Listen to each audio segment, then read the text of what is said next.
Attention, everyone.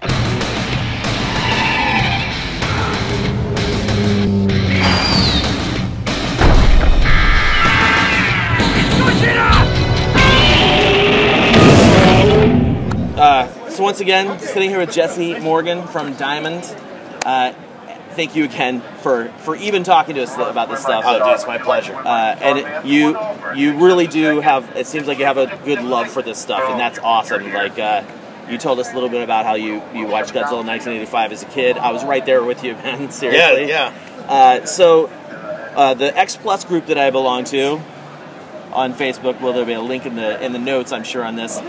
We have been abuzz with all of the information that we don't have for these X-Plus figures, and I just really wanted to talk to you a little bit about the releases that you're doing and sort of figure out where the license sits with you guys. So can you tell me just like briefly how you got in touch with X-Plus and how you started working with them? We've had a working relationship with them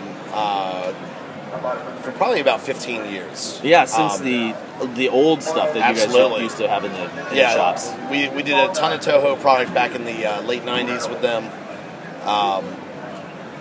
The past few years, our relationship had dropped off a little bit.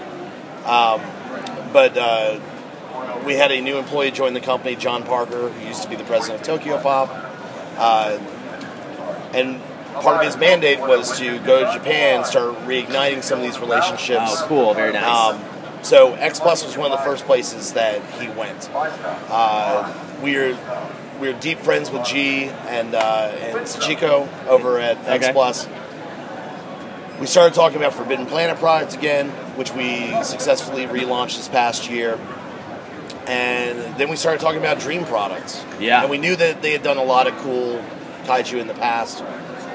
We were like, what if there were a way that we could start doing like vinyl pieces with you guys for Godzilla? They got really excited about it. So we started working on a line plan. Very cool. You know, these would be the things that we would like to see if it were possible. Right.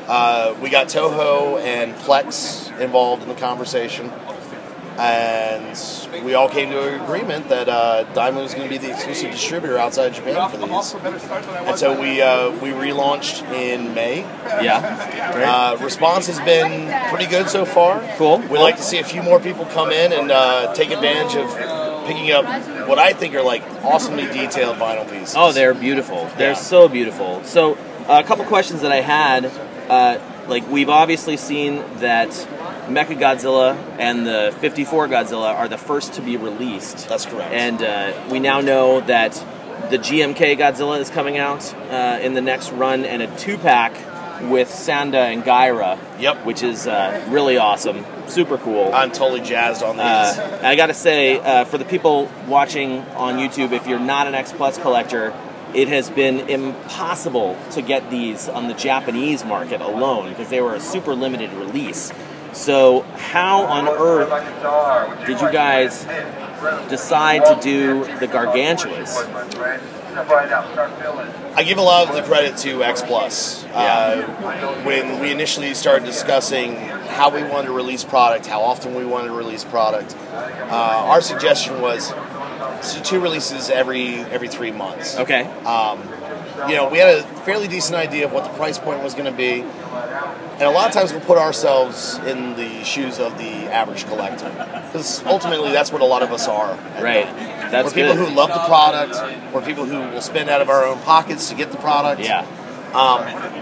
And I don't know about you, but I can save 3 months and have $300 to go out and get 2 rad pieces. Yeah. We also want to do a Godzilla and then a more obscure character every quarter. You know, everyone loves the big lizard.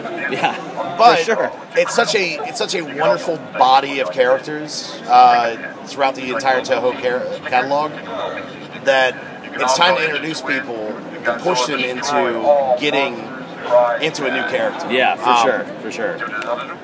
So that's awesome that you guys started with Gaira and Sanda. And that was the thing. It was like, those look awesome. Yeah.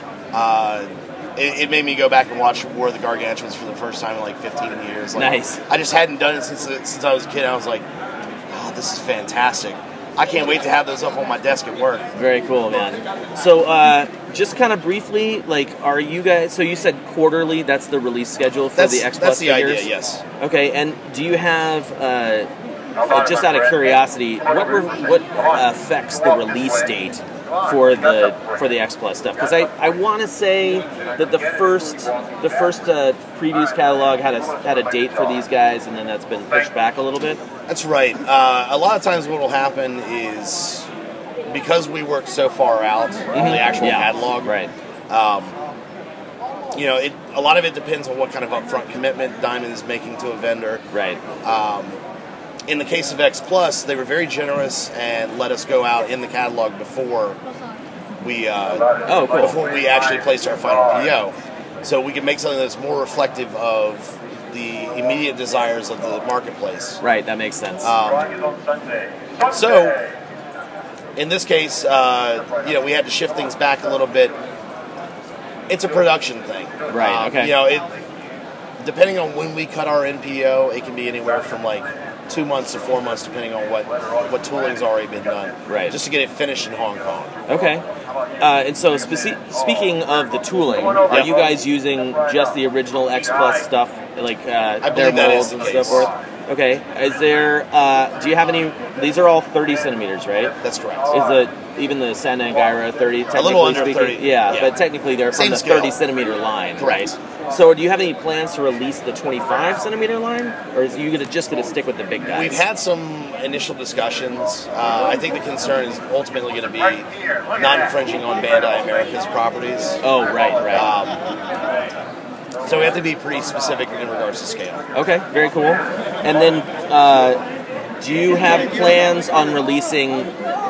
If you had to say, like, would you want to release everything they've done in the 30 centimeter line, or are you targeting specific pieces? I believe the end goal right now is that we're in this for at least 2 years. Okay. So that gives us 16 releases. I would like us, by the time we get out of the Legendary cycle next year, right? Yeah. We have enough support from the marketplace that we're going back and doing brand new sculpts. Gotcha. Very cool. So, brand new sculpts, do you think you'll try and commission anything specifically for Diamond? Like, even if it gets, released in Japan? That is my end goal. Okay, cool. God willing, the creek don't rise. But, no, my end goal is that we have brand new stuff that people have never seen before. Yeah. They have such a talented team of sculptors and designers over at X-Plus. We really want to give them an opportunity to show what they've got once the market is coming to meet them. For sure. We love the fact that the fans are stoked on it. It's selling well. There's still product available in the first wave. Yeah. Second wave goes up for solicitation in about 10 days. Okay, very cool. But the big thing is we almost want demand to outstrip supply. Yeah. And that's going to be the key to getting new product out there in the marketplace. Right on. So, are there any specific actual kaiju that you have your eye on that you'd like to see? Maybe something they've already released in Japan? I do not. Okay. I'm just more excited that the fact, I'm not going to have to go on eBay looking for anything. Exactly. I'm not going to have to dig through my friends' Dusty Vintage store trying to find something that was released 12 years ago. Yeah. Only to be disappointed when it's broken in 2 or 3 pieces. For sure. Now, are any of these, are they all going to be soft vinyl, or are you guys going to use any of the resin stuff that we've seen? A couple of pieces have been resin recently. We're focusing on soft vinyl right now. It's a big directive for us at Diamond. Something that I'm help driving. Yeah. As a collector, I love the quick turnaround in production. I like the style. Yeah. And I find that it's something that it's not really well collected yet here in the States. Right, yeah. Is it actually a concern of yours that collectors in the U.S. will already have some of these figures and they won't be buying the ones that you're going to be releasing? Not at all. Yeah. We feel that the audience is there. The big enough audience. Oh, absolutely. Yeah, for sure. Okay. Yeah. not everybody grew up with this. Not everybody came to it 20 years ago, like the editor of our magazine. Right. You know, some folks just got into it last year. Some folks are going to get into it as a result of the Legendary Pictures. Yeah, that's what I'm kind of hoping, is a bunch of people come in for I think that. it's going to be a huge gateway. And, you know, my hope is that we have product to supply them when they're ready to take that step up. Right on. And so are you guys, what's the packaging difference going to be, really? I actually have not seen packaging samples yet. I would imagine you're not going to have the exact same packaging as in Japan. That's correct. A lot of kanji on those. Well, it's interesting that you bring that up, because we want to provide a more Japanese experience to our collectors, especially when we're working with soft vinyl. Okay. We have another manufacturer who we are very close with that we're doing a number of soft vinyl pieces with this year. Okay. Especially with DC and a couple other folks. And there has been some concern that an American audience is not used to the header card and polybag formats. Right, right. So we're splitting the difference, and we're having custom art boxes made. Oh, okay. And then we're dropping a polybag and header card inside. Oh, okay. So depending on how you want to choose to display it, you know, you can take it out of bag, you can leave it in bag, you can leave it in the art box. And then really the final question I had for you is, you know, when these figures are released in Japan, there's a standard release, and then there's the internet exclusive release that comes with a cool little extra thing. Any chance of us seeing like the extra little, like the oxygen destroyer for Godzilla? I'll never tell. Jesse, thank you so much, man. My pleasure, I really Kyle. appreciate it, and I could speak sincerely as a fan. I can't wait to get this stuff, especially the Gargantua brothers. You know, it makes it really easy to come to work every day when you get to work on stuff like this. It's fantastic. Very nice. Cool, man. Thanks so much. My pleasure.